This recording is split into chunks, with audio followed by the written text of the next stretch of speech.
ನಾಗರ ಪಂಚಮಿ. ಅರ್ಜುನನ ಮಗ ಅಭಿಮನ್ಯು, ಅಭಿಮನ್ಯುವಿನ ಮಗ ಪರೀಕ್ಷಿತ. ಧರ್ಮರಾಯನ ಕಾಲಾನಂತರ ಭರತಖಂಡವನ್ನು ಆಳಿದವನು ಅವನೇ. ದ್ವಾಪರ ಯುಗದ ಅಂತ್ಯದಲ್ಲಿ ಪ್ರವೇಶಿಸಿದ ಕಲಿಪುರುಷನು ಪರೀಕ್ಷಿತನನ್ನು ಶನಿಯಂತೆ ಕಾಡುತ್ತಾನೆ. ಪರೀಕ್ಷಿತನನ್ನು ಮೃಗಬೇಟೆಗೆ ಪ್ರೇರೇಪಿಸುತ್ತಾನೆ. ಮೃಗಬೇಟೆಗೆಂದು ಕಾಡಿಗೆ ಹೋದ ಪರೀಕ್ಷಿತನಿಗೆ ಆಯಾಸವಾಗುತ್ತದೆ. ಸಮೀಪದಲ್ಲಿ ಇದ್ದ ಋಷಿಯ ಆಶ್ರಮವೊಂದನ್ನು ಪ್ರವೇಶಿಸುತ್ತಾನೆ. ಆಗ ಅಲ್ಲಿ ಧ್ಯಾನಸ್ಥನಾಗಿರುವ ಶಮೀಕ ಮುನಿಗಳ ಹೊರತಾಗಿ ಬೇರಾರೂ ಇದ್ದಿರುವುದಿಲ್ಲ. ಧ್ಯಾನಸ್ಥನಾದ ಮುನಿಗಳಲ್ಲಿ ಪರೀಕ್ಷಿತನು ನೀರು ಕೇಳುತ್ತಾನೆ. ತನ್ನಷ್ಟಕ್ಕೆ ತಾನು ಧ್ಯಾನದಲ್ಲಿ ಮಗ್ನನಾಗಿರುವ ಮುನಿಯು ಕುಳಿತಲ್ಲಿಂದ ಏಳದೇ ಇದ್ದಾಗ ಕಲಿಯ ಪ್ರೇರಣೆಯಿಂದಾಗಿ ಅರಸನಿಗೆ ಮುನಿಯ ಮೇಲೆ ಕ್ರೋಧ ಉಕ್ಕೇರುತ್ತದೆ. ಕುಪಿತನಾದ ಪರೀಕ್ಷಿತನು ಸಮೀಪದಲ್ಲೇ ಇದ್ದ ಸತ್ತ ನಾಗರ ಹಾವೊಂದನ್ನು ಮುನಿಯ ಕೊರಳಿಗೆ ಸುತ್ತಿ ಅರಮನೆಗೆ ತೆರಳುತ್ತಾನೆ.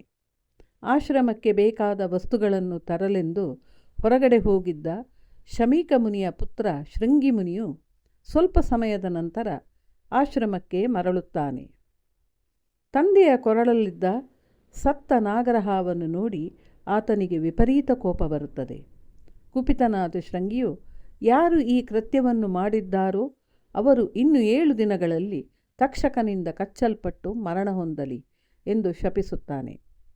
ಸ್ವಲ್ಪ ಸಮಯದ ಬಳಿಕ ಧ್ಯಾನವನ್ನು ಮುಗಿಸಿ ಎಚ್ಚೆತ್ತ ಶಮೀಕ ಮುನಿಯು ತನ್ನ ಮಗನು ಧರ್ಮಿಷ್ಠನಾದ ಭರತಖಂಡದ ಚಕ್ರವರ್ತಿಯನ್ನೇ ಶಪಿಸಿದ್ದು ತಿಳಿದು ಪಶ್ಚಾತ್ತಾಪ ಪಡುತ್ತಾನೆ.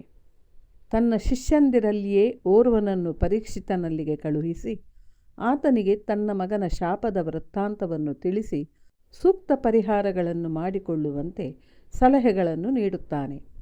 ಮುನಿಯ ಶಾಪದ ವಿಚಾರವನ್ನು ತಿಳಿದು ಪರೀಕ್ಷಿತನಿಗೆ ಅಪಾರ ದುಃಖವಾಗುತ್ತದೆ. ಸಿಟ್ಟಿನ ಭರದಲ್ಲಿ ತಾನು ಮುನಿಗಳಿಗೆ ಮಾಡಿದ ಅಪಚಾರದ ವಿಷಯವನ್ನು ನೆನೆಸಿ ವ್ಯಥೆಪಡುತ್ತಾನೆ.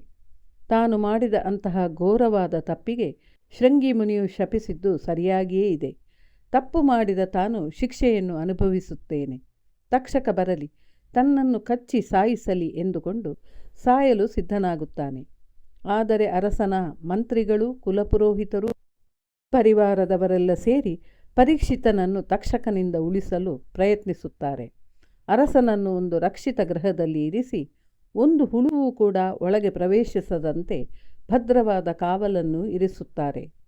ಆದರೆ ಇಂತಹ ಯಾವುದೇ ಭದ್ರತೆಯು ಮುನಿಯ ಶಾಪದಿಂದ ಉಂಟಾಗಬಹುದಾದ ತನ್ನ ಮರಣವನ್ನು ತಪ್ಪಿಸಲಾರದು. ತನ್ನ ಮರಣವು ನಿಶ್ಚಿತ ಎಂಬುದನ್ನು ಅರಿತಿದ್ದ ಪ್ರಾಜ್ಞನಾದ ಪರೀಕ್ಷಿತನು ತನ್ನ ಜೀವನದ ಕೊನೆಯ ಆ 7 ದಿನಗಳನ್ನು ಪುಣ್ಯಕಥಾ ಶ್ರವಣ ಮಾಡುತ್ತಾ ಸಂತೋಷದಿಂದ ಕಳೆಯಲು ಬಯಸುತ್ತಾನೆ. ಅವನ ಇಚ್ಛೆಯಂತೆ ಶುಕಮುನಿಗಳು ಆತನಿಗೆ ಭಾಗವತ ಪುರಾಣಗಳ ಕಥೆಗಳನ್ನು ಹೇಳುತ್ತಾರೆ. ಅರಸನು ತನ್ನ ರಾಣಿ ಇರಾವತಿಯೊಡಗೂಡಿ ದೇವರ ಭಜನೆಯಲ್ಲಿಯೇ ಆ 7 ದಿನಗಳನ್ನು ಕಳೆಯುತ್ತಾನೆ. ಇದು ಮುಂದಿನ ಭಾಗದಲ್ಲಿ ಮುಂದುವರಿಯುತ್ತದೆ.